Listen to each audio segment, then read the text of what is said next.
Jaipur town थाना परिसर में पुलिस गाड़ी धक्का कुकुर मृत्यु।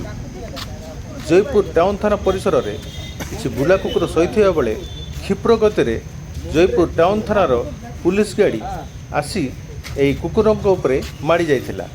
घटनास्थल में गोटे कुकुर मृत्यु होता बेले अन्य कुकुर मानक मध्य आतंक खेली जाइथिला। तेबे घटनाटी सेतिकिरे समाप्त हो नथिला। उक्त कुकुरटी घटनास्थल में मरी जाइथिबा बेले एही कुकुर को अमानसिक भाव घटनास्थल टेकी नहीं एक अलिया गदारे फिंगी दि जाइथिबा देखिबाकू मिलिथिला।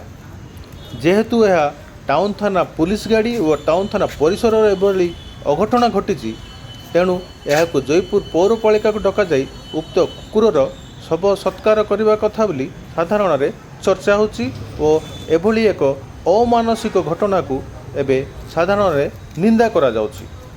तेबे बाकी देखा रही वर्तमान यही घटना केउ आड़े जाउची। ओड्रा न्यूज जयपुर।